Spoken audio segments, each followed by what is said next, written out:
listener production. Hello, Sacha Barbour Gatt with you. Welcome to this episode of The Briefing. True crime is one of the world's most popular genres. From Teacher's Pet to Making a Murderer, audiences love a good mystery. But when armchair detectives get involved in real-life murders, justice isn't always the end result. Take the popular Netflix series Baby Reindeer, which is based on a wild but true story. Fans have started to investigate the real-life people characters were based on, despite the writer and director going to pretty great lengths to try to keep their true identities private. And in the latest development, the apparent real-life Martha from the show has surfaced and is doing a primetime interview with Piers Morgan after internet sleuths claimed they'd discovered the identity of Richard Gadd's stalker. So, today we're talking about the rise of the armchair detective and what problems they can pose to not only an investigation, but also to innocent people. Greg Stratton is a lecturer in criminology and justice studies at RMIT. He's also the manager of the Bridge of Hope Innocence Initiative and is writing a book about true crime and wrongful convictions. Hi, Greg. Welcome to The Briefing. Look, true crime, it's a complicated conversation. There's good and bad and ugly, but let's start with the good stuff. Tell us how true crime has contributed to cold cases being solved. So the current true crime sort of space probably starts with Serial and Making a Murderer, nearly 10 years ago. And so you can see the public appetite on both of those in terms of the communities that evolved online on Reddit and other spaces that, essentially help push public reaction and response and political action response to both those cases. Obviously, the outcomes for Making a Murderer are still that both guys are in prison, but at least there was that opportunity there to have governments held accountable and people around the world support that. And the same with Serial, where it led to not necessarily an exoneration clearly yet, but at least he's out of prison based on some of the work and the advocacy that happened as a consequence of that public engagement. And how does that work? So is it just the idea that a show gets popular, people are talking about it, and then all of a sudden, prosecutors and police departments and governments feel themselves under pressure to act because there is such interest in it from the public? It can work in a few ways. A good example is Making a Murderer. They tried to petition the Obama government to get Dassey and Avery out when the White House had no control over what was happening in Wisconsin.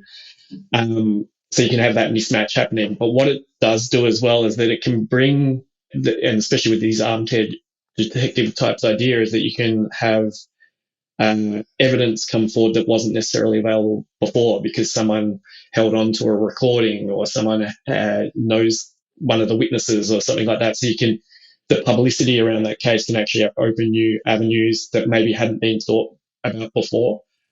Let's look at the flip side then. How can it completely screw up an investigation or someone's bid for freedom or a trial or an appeal?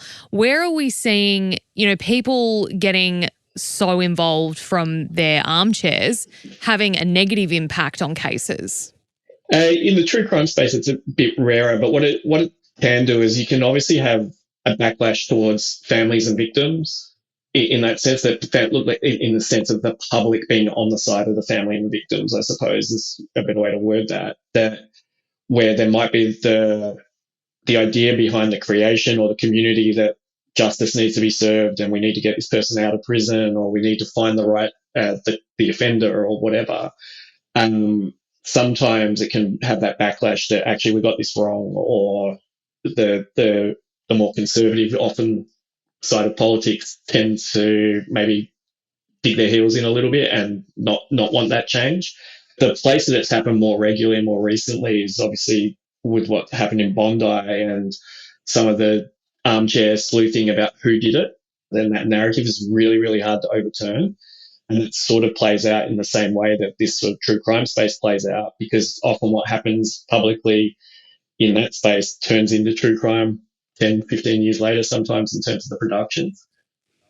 And we saw, you mentioned Bondi there, we saw Channel 7 wrongfully identify someone who they said, oh, this was the person who was carrying out the stabbing. They have since apologized because it was such a huge bungle, because it was not the right person. And that can be from people theorizing online, sitting there going, oh, I know a guy who looked exactly like that, and then trying to make, connect dots that don't exist. How damaging is that to the person that is wrongly identified? And this kind of plays into Baby Reindeer too, which we'll get to next.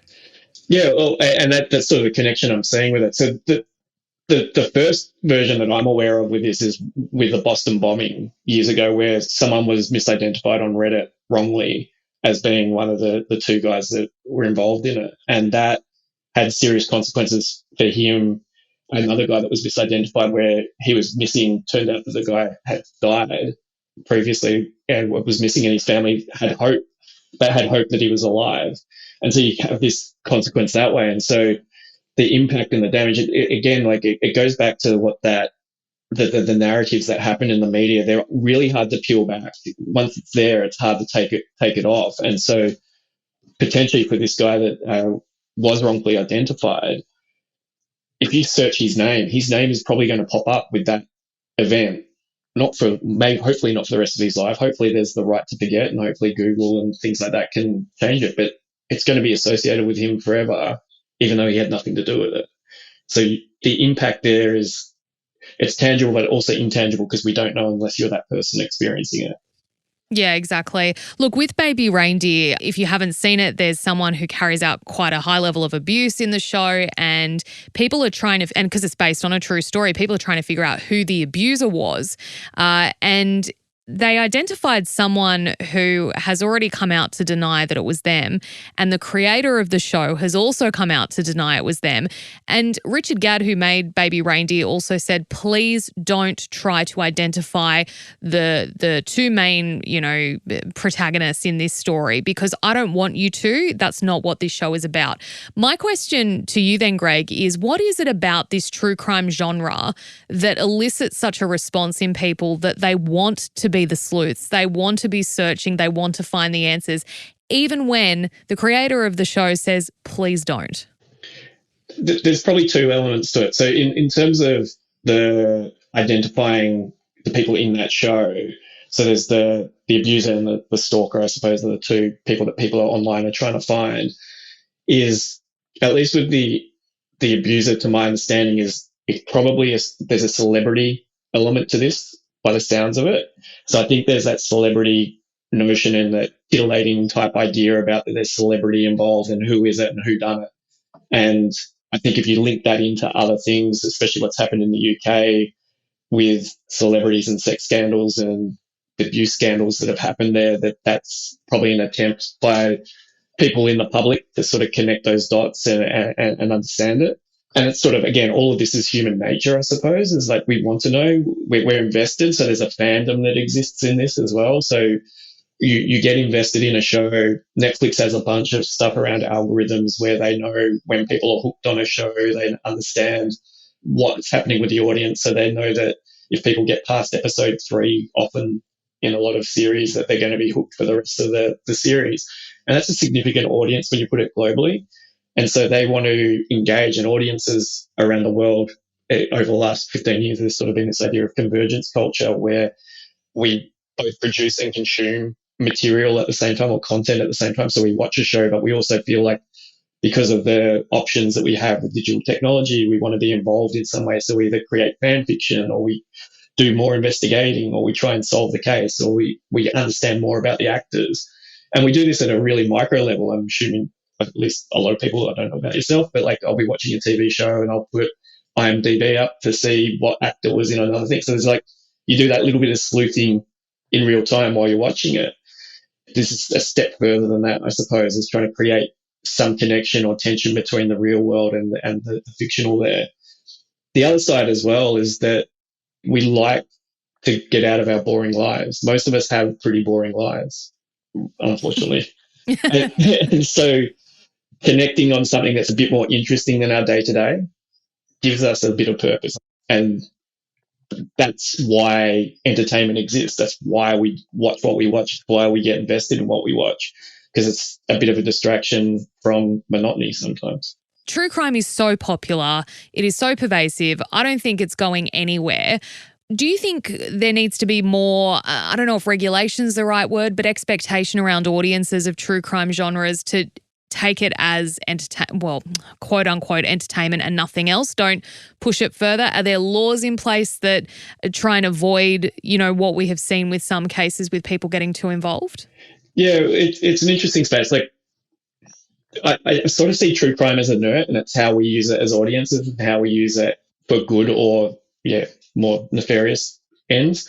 There's regulations, obviously, that exist in local media, at least in Australia. So when you're talking about sort of traditional broadcast media, there's a lot of regulations and laws and policies. And if you think about ABC as a content creator as well, and the SBS, I suppose, there's charters that they have to adhere to, and then there's journalistic ethics and all those boards and things like that exist. That I think in the Australian space, there's a lot of protections. One of the difficulties we've got is that we're living in a global entertainment network element, so we can watch things from the UK, or we can listen to Scandinavian podcasts or whatever. The issue is often, because of that community that exists, there's creation that's coming out of that community that's a little bit more unregulated, but also a little bit less aware of consequences of what's happening, whether that's legal consequences with things like defamation and other things, or the complications of case material and presenting it. So the regulation there is never going to be, it's going to be difficult because we live in that global space. So there's sort of a responsibility on audiences to a point to think about what they're listening to, use some sort of, I'm an academic, so critical thinking is a big word we use. But some critical thinking about what they're listening to and the reality of the experience there, and thinking about that, like, there's, with true crime, at least at one point, there are people behind these stories. So there's always victims in these stories. There's always families of victims in these stories. And in the space that I work with, wrongful conviction, there's errors and tragedy and misrepresentations that are happening there, even in the public legal domain. Yeah, it's so true. And it's such a fascinating chat, Greg. And as I said, I don't think true crime's going anywhere. So perhaps the responsibility then pretty much purely falls with us, the audience, in doing the right thing. Thank you so much for chatting to us today and for sharing your insights. Thank you.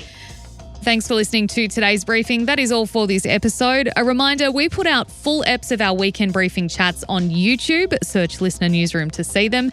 And you can also catch up with our other video content on TikTok at Listener Newsroom. We're also on Instagram, which is at The Briefing Podcast. And if you liked this ep, why not share it with someone you think might enjoy it too? I'm Sacha Barbour Gatt. See you next time.